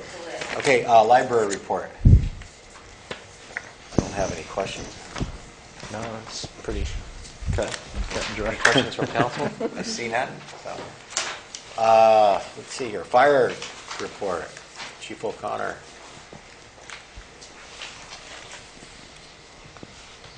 Good evening, Council, Mayor. Congratulations to the Vice Thank you. Mayor and Mayor. As far as news, engine 14 is back. About $5,000, $6,000 worth of work that was done on it. It's part of the contract, so unless there's something other that we don't know about, it shouldn't be any cost to the city of San Juan. Other than that, just to give you a couple of good news items, tonight City Council ratified that I will be the fire chief for the Hollister City Fire Department for the contract from this point out. So, Congratulations. Thank you. Congratulations. Thank you. And tomorrow I'll be sworn in around 10 o'clock at City Hall if you want to attend. The other item is I talked to you back in November and December that we were looking good for a SAFER grant for additional personnel. That grant has come to us, 2.19 something million, it's $2.2 million for additional staffing. It'll be divided up and spread out through the departments. There is no matching funds for that, but there is some cost for uniforms and turnouts and stuff of that nature we have to get for those personnel. That's not included. Benefits and salaries were included. So there's no matching fund for this grant. So we have it for 2 years. And then we can ask for additional extensions, and if everything's looking good and audits are done right, then they usually will extend it for additional 2 years, so we could go up to 4 years. No guarantees. So that's something that's really going to help the fire suppression, especially this summer. It looks like we're going into we're still in fire season right now, but this summer looks like it's going to be a busy summer. Every additional body is going to be nice on the engines. So if you have any questions, I'd be more than glad to answer them. Tony? I would appreciate it if you would not call me at 9 o'clock at night and scare the hell out of me. Sorry. Oh, we got $2 million. Sorry. I needed to get it out because someone threw it on the Facebook. No. Someone threw it out on Facebook. I wanted to get it out to you guys. I felt that out of respect that you should know before everybody else. My governing body should know that we've got something and we're, the grant's there. So I do apologize if I scare you. Sorry. I admit my first reaction was fear too, but you quickly got me over that and told me. I'm going to start calling you a little bit more often. That way you won't. There you go. I'm sorry. No, you explained it very quickly and well. It was good. I've got a few questions. Over the weekend, my wife was up at the St. Francis retreat. Yes. And there was a medical call up there, and so the ambulance was up there, and I guess the San Juan volunteers were up there. Yes. And a friend of my wife's made the comment that the San Juan firemen were just volunteers, and it started me thinking, the implication was they're not as good as other firemen in this area. So my question has to do with, do any of the San Juan volunteers take shifts in our firehouse here? Yes, they do, and there's also paid staff on it. Do they take shifts in the Hollister firehouse? A few of them do. Most of them do work over here. Of all of the volunteers that we have on board right now in San Juan, how soon will all of them, because I realize you have people leaving and coming in, right. It's a constant thing.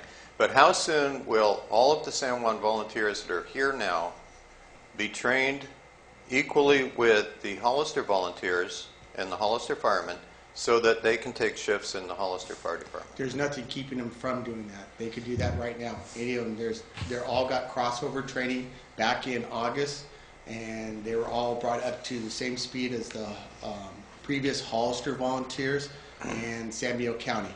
And San Diego County went through the crossover as well. So everybody was trained the same way on all the engines. All the basic minimum training was there.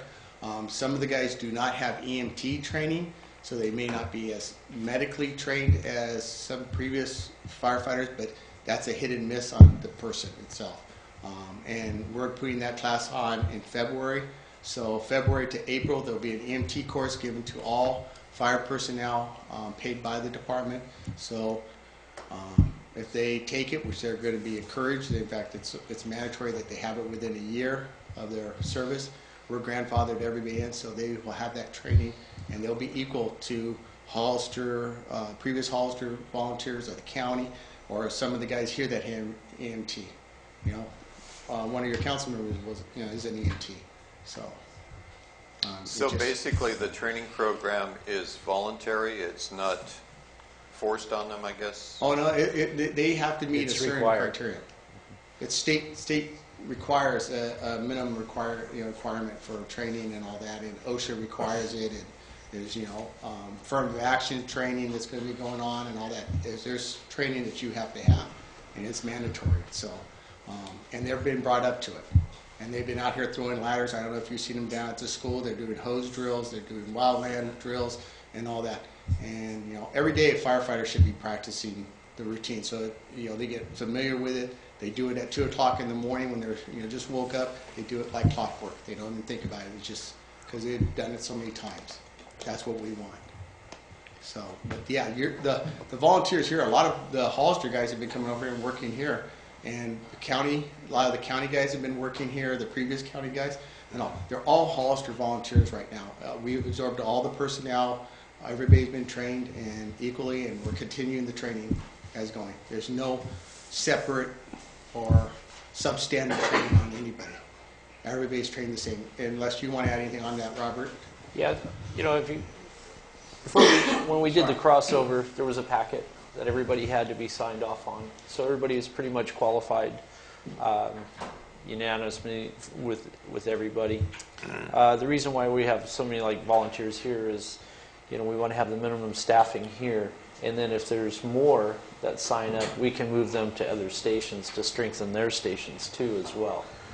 I do shifts over in Hollister, San Juan, or wherever I'm needed at that point, but we get a lot of action. Right. And this today. Weekend, this weekend you had 4-0 staffing almost all weekend long. You have it tonight, 4-0 staffing. That means 4 people on that engine. Your engine, like I said, came back to this afternoon. Working good. All the issues were repaired. Valves were repaired. So, and they appreciate being on that one. So. Okay, thank you very much. Any other questions? Councilman. Yeah, I think what you ran into is a perception issue rather than any kind of Sounds like it. Yeah, reality it sounds like it. It's a issue. perception. I can't remember though, on the EMT, is it required every time an engine goes out that there's at least one EMT on board? The requirement is that they have to meet at least Title 22, but the problem is the state dissolved Title 22 training. It's not recognized right now by the state EMS. The only thing that's right now recognized out there is EMT, and that's one of the reasons why we're trying to get everybody up to the EMT level. We don't know what the state's So they were gonna do. EMS trained, but not necessarily Right, EMT not up to the trained. emergency medical technician training. Yeah. And there's advanced skills that they can get within that training once they're at that level. So And- we want to get everyone there. I also wanted to mention something that came up last night at the neighborhood watch meeting. Apparently there were some fireworks heard out on the Anza Trail, and a person was observed going out there. Did you hear him? Are you aware of it too? You might be able to describe it better than me because I'm describing it secondhand. It went boom. It's something for the county to keep an eye. Okay. I mean, it's not a city issue. It's more of a county issue out there on the trail. But I guess one of the ranchers came down, driving down the Anza Trail because they can off their ranches, and she said that there was somebody up there shooting off fireworks. Okay. And I think yes, Monday morning. Both I and And she had the fireworks. The evidence. Okay. That's right. Yeah. Okay. And both I and the sheriff, I think, can try to assist in trying to get up there and take a check. Yeah, because it's a huge fire issue. I think a lot of people right now think it's January. It's okay to go out and dump your ashes next to your house or in the field. Or trust me, we've had some grass fires up in the canyon. We've had grass fires around here in the city of Hollister, out in the Panoche Valley. We're still in the middle of grass season. All of our equipment's still on the engines, grass gears on the engines. We're having 2-3 acre grass fires in the middle of January. So it's still grass season. People need to be careful. Burning has been suspended by CAL FIRE throughout the county. So, we're at high extreme fire danger still at this time of the year. So it's unusual. So. Hey, Mike, can I ask you a question? When you, in August, I think you applied for this grant, correct? Correct. So just the three entities working together probably played a big part, huh? It did. I mean, the consolidation, they look for that kind of stuff. Okay. Looking for consolidation, looking for intergovernment working together, different agencies. They also looked at the diverse area that we have to cover with the lack of staffing and engines that we have to cover it there.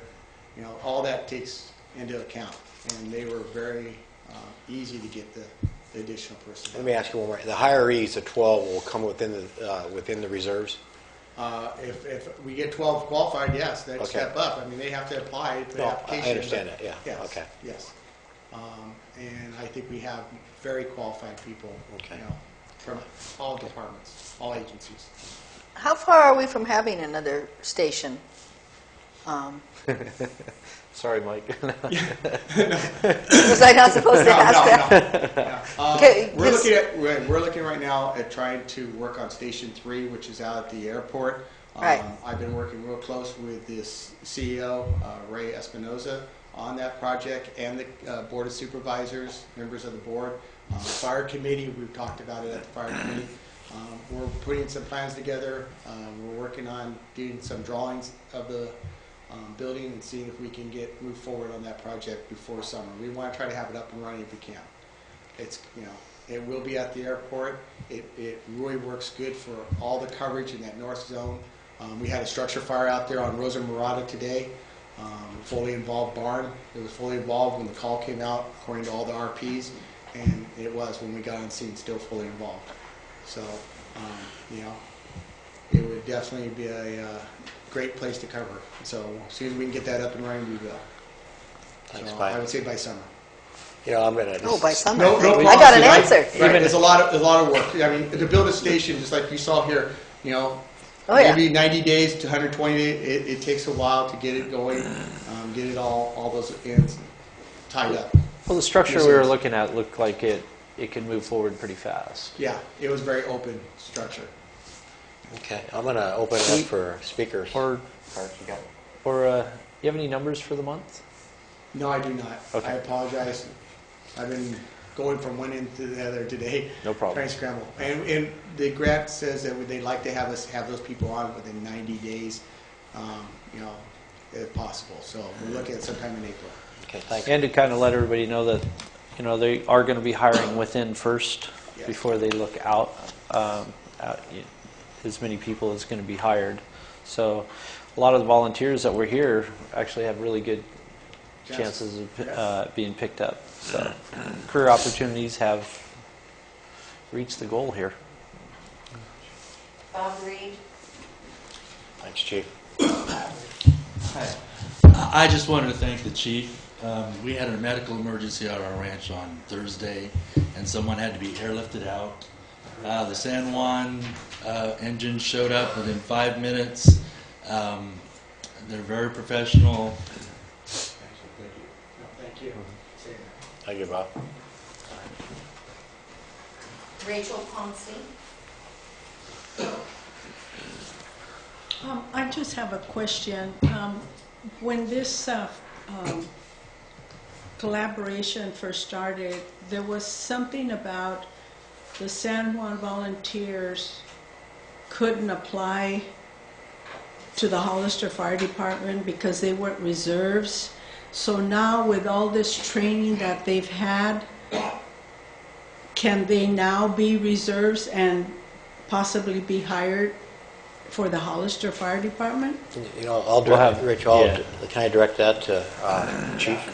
And maybe you can answer Rachel's question. Back in May, June, when we consolidated or worked on the contracts, in June we put out the applications for the positions that were open.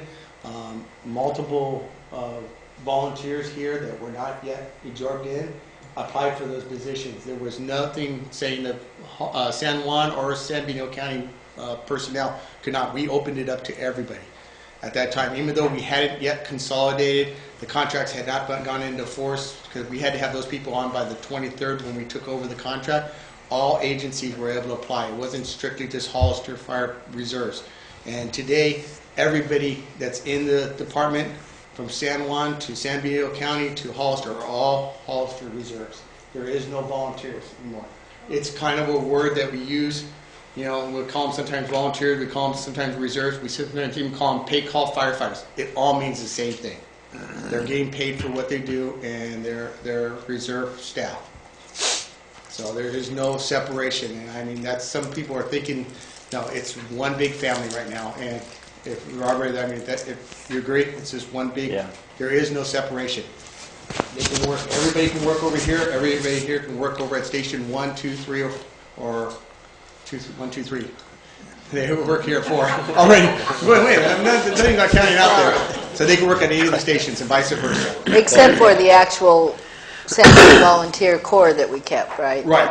That's different. They pretty much have fallen apart. To be honest with you, Jolene, they've fallen apart. There is not a San Juan Corps group anymore? No. No.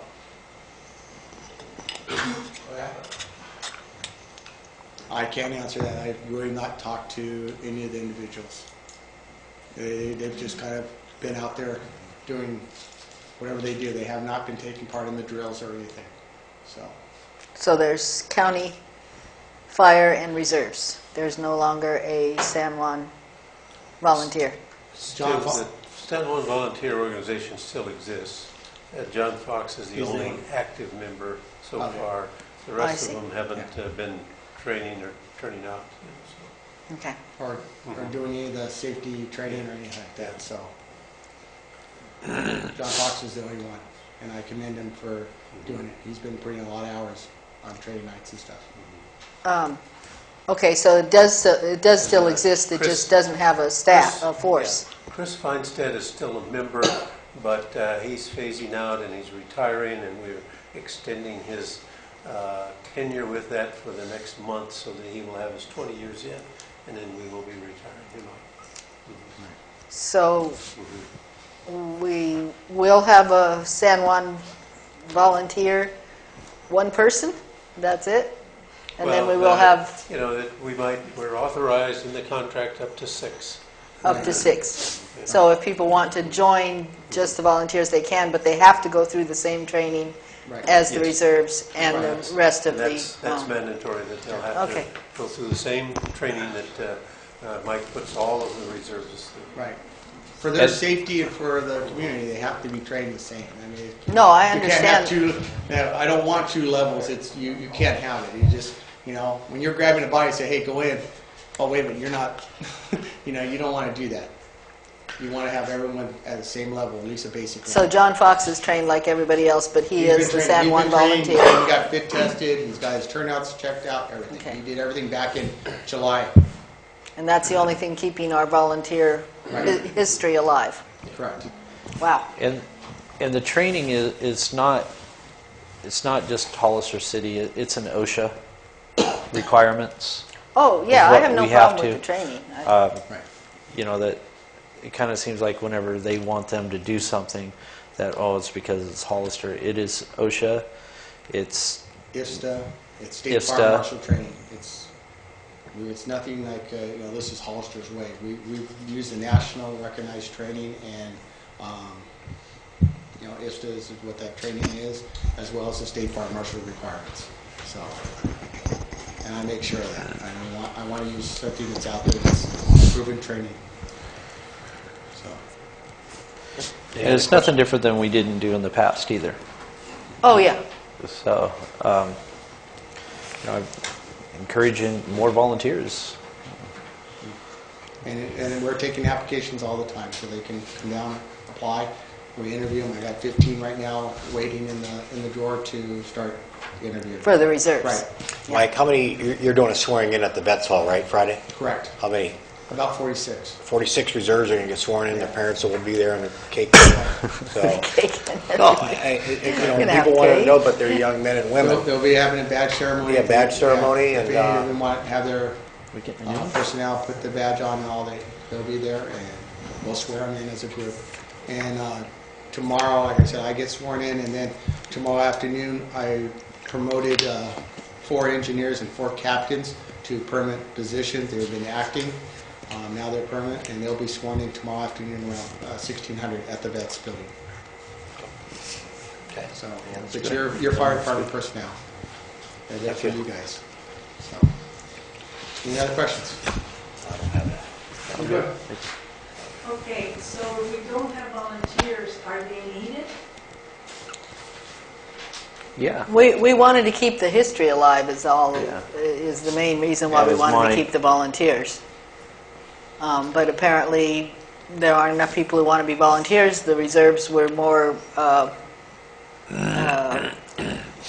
they wanted to be reserves, not volunteers, I guess. I just think it's part of, it's the dynamics of, people living out, working here, living here and working out of the area. It's hard to keep that training up and put those hours in and stuff like that. There's a lot of mandated training on fire. But the reserves do it. Everybody's got to do it. But, right. yeah. And the reserves do it because some of them are getting paid, or they're a little bit Right. more They're motivated, getting- or they're younger. Yeah. The volunteer group was the older, senior people of your group, so it's tough for them. They got families and kids and commitments and stuff. But if there are kids who want to be on the volunteers and go through the training, they could. Right. Richard, do you have a question? Yeah, is there more training involved now than there was before? Is that maybe the reason why they're dropping off as volunteers? The same amount of hours are spent. It may be a little bit more formal or something like that, or record keeping, but I don't know. I don't think it's any different. Yeah, I think I'm in the same position with Councilperson Jolene is coming from. It seems like we've had a volunteer fire department, it was called the volunteer fire department for many, many years. Right. It's kind of a tradition here, and it's kind of like it's getting lost a little bit. Well, That was the time. Find some kids, Yeah. give them a I guess kick, that's see the if they time. want to join. Well, yeah, every department, I can tell you, Hollister started out as a volunteer department, and it evolved into a paid person. Just because the community grew, things were needed, people were needed, expansion. That's the way. San Diego County started out as a volunteer department, and then they got CAL FIRE to do a contract years ago, and now we're doing it. Other departments throughout the state of California start out as volunteer. As the towns grow, they need paid personnel because they can't expect that people are going to drop whatever they're doing to run on a call, or enough people to go. So they want the guaranteed force. That's how departments evolve. Well, and the reserve system was developed, which allows them to get paid a small amount, And but get some doesn't cost the experience. cities And get- nearly as much. Right, and get some experience and all that, and look for jobs within or outside the department. Like with the fire that happened after Thanksgiving. On Washington? Yeah. How many were volunteers and how many were not volunteers? We had Two prob- on the volunteers. engine that responded, you had 2 volunteers and 1 paid personnel on that engine. 1 paid captain and 2 volunteers. And were they because they were? They were here. happened They were here to- having lunch. Oh. They were here at the station having lunch when the call came out. So, and that day, I can't tell you exactly number. I can break it down for you, but we had a lot of volunteers and a lot of paid staff and other agencies there too. Are you calling volunteers and reserves the Right, same thing? I'm using the word volunteer, right. Yeah, And you're reserve. mixing up, Right, don't yeah, mix up right. the words, that They're- confuses the issue. reserve. No, Right. I wanted to know how many volunteers Cal at that fire. 2. 2? 2 Yeah, we had- volunteers were actually yeah, we there. had, The rest were reserves. We had Fox and Sanchez Yeah, the rest were reserves. out of the 5. Right. So we're always going to have somebody here, right? I mean, Yes. it's, okay. Well, we have 24-hour You've staffing. got 3-0 staffing, 7 days a week, 365 days a year. Tones go down, you got an engine. So, and There's been times where we had staffing down when it was just a volunteer down to 3. I was here during that, and there was just the 3 of us, and we actually had to bring on the paid call, and actually to get the numbers back up again. So. Okay, Mike. Thank you. Okay. Thank you. Thank you. Thank you. Tony? Finally. Okay.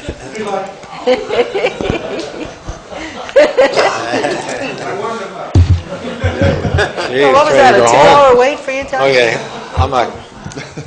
Mayor, City Council, how you doing this evening? Good. Here to report on San Mateo County's response and numbers. Did you guys get a copy of that? Chance? That was a new one? Yeah. Okay. Do you have any questions on any of the numbers? Yeah, I did. Yeah, yeah. You didn't get it? Yeah. We all got it. Right there. Yeah. Yeah. We spent, 90 hours and 18 minutes last month, December of 2013. We were 78 hours short of the contract.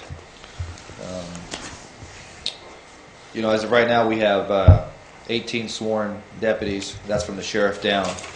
We just had a sergeant that went out on a back injury, so now we're down to just 8 deputies on patrol. So that's 2 each shift. So really, I don't even have anybody to cover a shift unless somebody comes in on overtime. It's really kind of slim right now, but we are doing hiring. We're having interviews on February 5th. Do you need me to make a motion and for that? we're also doing sheriff training interviews on February 12th and 13th. We have one person in background right now, and we're trying to get him hired by the end of the end of January, which will help us out tremendously. And we're looking at hiring 3 to 4 people right now. So we have 8 deputies on patrol, one school resource officer. We have 3 in admin. That's the sheriff, myself, and Captain Bradley. 1 in UNET, and 2 detectives, and then 2 bailiffs. So that's kind of where we're spread out right now. Okay, just before we go on, I'm going to move the discussion item, Rick, that we had to this Sure, right that's now, fine. so Yeah. we don't drag it on. The contract was on the agenda under discussion, but I'm going to combine it. So when we ask questions, it's going to be a mix bag. So. Okay. Can we start with this first, though, before we go on to the That's fine. I contract? just want to let the council know what I'm going to do. Question came up at the Neighborhood Watch, and it was great, by the way, having this report for the Neighborhood Watch meeting last night. The question came up that there's never seems to be any drug offenses on these numbers. Is there a reason for that? Because I imagine there are drug offenses from time to time. I think there has been in the past. Have there been some on the In the past, yeah. We were discussing it last night. We couldn't remember any, but I didn't have the past Yeah, reports. I think September and October there was. Yeah, December, there was no drug offenses. It's not that it's not going on. It's just there was no drug offenses. Yeah. Okay, so if they're not there, it's because there weren't any. It's not because they show up in a different place or something. Well, you could look, your commercial burglaries, your home burglaries, those people are usually breaking into places to buy drugs, to steal stuff and then go sell it. So, but no actual drug arrest. No. Oh, okay, yeah, here's an old one that has, from January of last year, it has drug possession too. Yeah. And this old one actually gives locations. Is it possible to get locations or general areas for Well, I these? can do that with some of them, but some of the residences, I don't know if you want their addresses in there. No, I don't think, Maybe location. They were general areas. It And I could says give, like, some it of the says Fifth businesses. Street, or Yeah, I it could do says actually what the DUI says 301 the Alameda, but mostly it just says First Street or 4th Street or 5th Street or a general. Yeah, I can put that in there.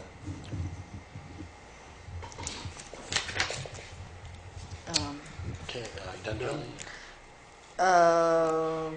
And I'll be at your next Yeah. neighborhood watch meeting. Yeah, that'll be great. I'm sorry I missed last night. No, that's wonderful. We're looking forward to it, and we have a list of questions we're going to send you to give you a heads Okay, up. that's good. Go ahead, Tom. Your new deputies, are you going to have to give up a couple of them for the new courthouse? No, separate. Oh, good, okay. Yeah, that's a separate budget So, that we're working so these will on. be the ones. Is the courthouse separate? Okay. Yeah. So the 3 to 4, just so we're clear, the 3 to 4 deputies that we're looking at hiring, those deputies will not go over to the courthouse. They'll be in the field. They'll be in the field. Yes. They're not going anywhere else. When we get the 3 to 4 deputies, one of them is coming over to San Juan Bautista. Yes.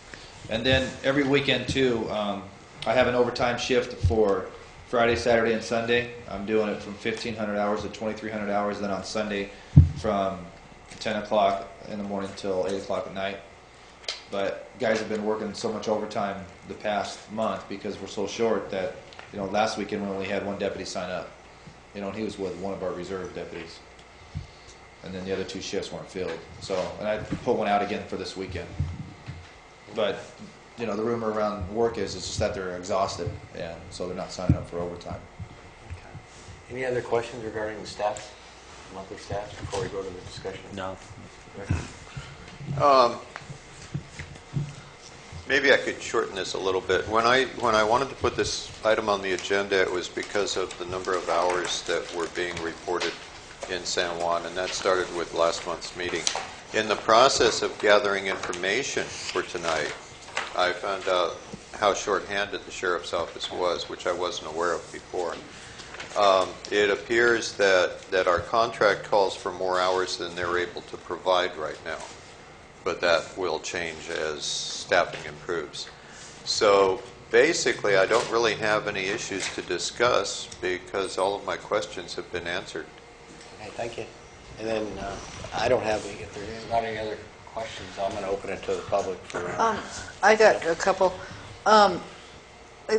When I read the contract, just because we pulled it out for this item, it says that the city may be performed, the services may be performed, supplemental services as may be requested by the city, which may be performed by reserve or regular deputies. Is that true? We can get reserve deputies sometimes? No, and yes. Okay, because I have no problem with getting reserve deputies. I had heard that that was not a possibility, but it's here in the contract. In our overtime, what I'm putting up is for a deputy and a reserve. Our Deputy Sheriff's Association, they're only allowing our reserves to work with a deputy. So the union is only allowing? They're so you have to have 2 people if you send a reserve? Yes. A reserve and a regular duty officer? Yeah, they're not allowing the reserves to work as a solo beat officer. So if you had reason to send a patrol car with 2 people in it, one of them might be a reserve, but otherwise we're not going to get just a reserve over And there just like working. last Saturday, there was a deputy and a deputy reserve together in a patrol car together. Okay. And so, Okay. That's an MOU issue. Thanks, Andy. Yeah, the deputies qualify, but that's an MOU issue with the Deputies Association. So that deputy, that reserve deputy is qualified to work on his own, but then it goes to the Deputies Association. Okay, so yeah, basically the So, union doesn't allow it. It's a union. And then also, under supplemental services, it does mention traffic enforcement, which, as you know, is one of the things that we have issues with being a city. And so you know, too, the patrol overtime we're putting out it's coming out of our budget. So just so you know, I mean, we're not bringing that out of, taking that out of San Juan. It's coming out of our budget itself. Yeah, I thought it was, but the contract says it's coming out of ours, huh? Well, that's what the contract says, but we're not billing San Juan Bautista for it. Good, we appreciate that. Thank you. I didn't want to mention that, Tony. Well, he knew it. I figured he knew it. I know it was brought up before, and just so we're clear. Well, for some reason, I also highlighted, let me see what it says here. The assigned deputy or another person designated by the sheriff shall provide a report at, oh, that's why. A report, you're doing that already. Never mind. I don't know why I highlighted that one. I guess just because the contract is being fulfilled. That's all I have. Good, Tony? I'm done. Rick, anybody, are we done? You did say that when you got another person on, you were going to assign them to San Juan, or? We're gonna, as soon as we hire the 3 people, Uh-huh. one will be assigned to San Juan Bautista. And so we'll be back to having one person instead of rotating, or it won't be this? You'll be back and having one full-time sworn deputy in San Juan.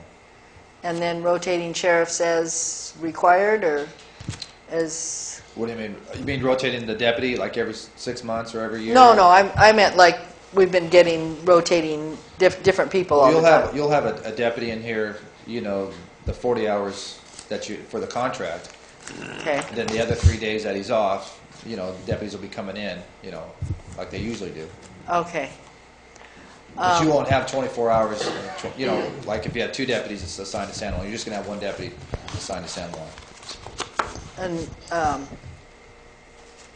I kind of liked having the different people here all the time. It seemed to present fresh Yeah, I mean, it's good. It's looks. just, you know, I know you guys want, you know, a deputy you know, assigned to San Juan Bautista. And that's Wait, what the who contract- does? I don't. I think that, well, and I think San Juan does, and Okay. we want San Juan to have their own deputy too. Okay. You know, I think it's good for San Juan. You think it is best to have a deputy assigned? I do, yeah. And that's allowable under the contract? And under the, with your union and everything? Yeah, because you have somebody that's assigned here that, you know, that they can, that the citizens could come and talk to, you know, on a